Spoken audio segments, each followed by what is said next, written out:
ಇನ್ನು ವಿದೇಶಕ್ಕೆ ಪರಾರಿಯಾಗಿರುವಂತಹ ಪ್ರಜ್ವಲ್ ರೇವಣ್ಣ ಪಾಸ್ಪೋರ್ಟ್ ರದ್ದು ಮಾಡುವಂತೆ ಸಿಎಂ ಪತ್ರ ಬರೆದಿರುವ ವಿಚಾರಕ್ಕೆ ಸಂಬಂಧಪಟ್ಟಂತೆ ಸಿಎಂ ಪತ್ರ ಬರೆದಿದ್ರೆ ಅದಕ್ಕೆ ನಮಗೆ ಯಾವುದೇ ಉತ್ತರ ಬಂದಿಲ್ಲ ಅಂತಾರೆ. ಅಂದರೆ ಪ್ರಧಾನಮಂತ್ರಿಗಳಿಗೆ ಬರೆದಂತಹ ಪತ್ರ ಏನಾಯಿತು ಅಂತ ಪ್ರಶ್ನೆ ಮಾಡಿದ್ದಾರೆ. ಬೆಂಗಳೂರಿನಲ್ಲಿ ಗೃಹ ಸಚಿವ ಡಾಕ್ಟರ್ ಜಿ ಪರಮೇಶ್ವರ್ ಅವರು ಪ್ರಶ್ನೆ ಮಾಡಿದ್ದಾರೆ. ಪ್ರಧಾನಮಂತ್ರಿಯವರ ಕಚೇರಿ ವಿದೇಶಾಂಗ ಕಚೇರಿಗೆ ಇದಕ್ಕೆ ಸಂಬಂಧಪಟ್ಟಂತೆ ವಿಷಯವನ್ನೇ ತಿಳಿಸಿಲ್ಲ ಅಂತಾಯಿತು. ಮೇ 21ಕ್ಕೆ ನಮ್ಮ ಪತ್ರ ಹೋಗಿದೆ ಅಂತ ವಿದೇಶಾಂಗ ಸಚಿವರು ಹೇಳ್ತಾರೆ.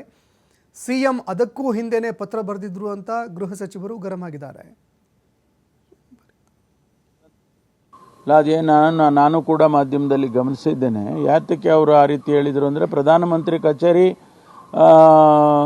ವಿದೇಶಾಂಗ ಕಚೇರಿಗೆ ತಿಳಿಸಿಲ್ಲ ಅಂತಾಯ್ತಲ್ಲ. ಮಾನ್ಯ ಮುಖ್ಯಮಂತ್ರಿಗಳು ಬರೆದಂಥ ಪತ್ರ ಏಪ್ರಿಲ್ ತಿಂಗಳಲ್ಲೇ ಬರೆದಿದ್ದಾರೆ. ಅದು ನಮಗೆ ಬಂದೇ ಇಲ್ಲ. 21ನೇ ತಾರೀಕು ಮೇ 21ಕ್ಕೆ ಬಂದಿದೆ ಅಂತೇಳಿ ವಿದೇಶಾಂಗ ಸಚಿವರು ಹೇಳ್ತಾರೆ ಅಂದರೆ, ಪ್ರಧಾನಮಂತ್ರಿಗಳ ಪತ್ರ ಏನಾಯಿತು? ಪ್ರಧಾನಮಂತ್ರಿಗಳ ಕಚೇರಿನಲ್ಲಿ ಅದಕ್ಕೆ ಯಾವುದು ಏನು ಬೆಲೆ ಸಿಗಲಿಲ್ವಾ? ಅಥವಾ ಅವರ ಕಚೇರಿಯಿಂದ ವಿದೇಶಾಂಗ ಸಚಿವಾಲಯಕ್ಕೆ ತಿಳಿಸಲಿಲ್ಲ? ಅಥವಾ ತಿಳಿಸಿದ್ದಿದ್ರೆ ಅವರು ಆ ರೀತಿ ಹೇಳ್ತಿರ್ಲಿಲ್ಲ. ತಿಳಿಸಿಲ್ಲ ಅಂತ ಈಗ ಸ್ಪಷ್ಟವಾಗುತ್ತೆ. ಅಂದರೆ ಯಾವ ರೀತಿ ಕೇಂದ್ರ ಸರ್ಕಾರ ಕೆಲಸ ಮಾಡ್ತಾ ಇದೆ ಅನ್ನೋದನ್ನು ಗಮನಿಸಬೇಕಾಗತ್ತೆ. ಹೌದು, ಈಗ ಅವರಿಗೆ ಪಾಸ್ಪೋರ್ಟನ್ನು ಅವರು ಡಿಪ್ಲೊಮ್ಯಾಟಿಕ್ ಪಾಸ್ಪೋರ್ಟನ್ನು ತೆಗೆದರೆ ಅವರು ಅನಿವಾರ್ಯವಾಗಿ ಬರಲೇಬೇಕಾಗ್ತದೆ. ಅವರಿಗೆ ಇಮ್ಯುನಿಟಿ ಇರೋದಿಲ್ಲ.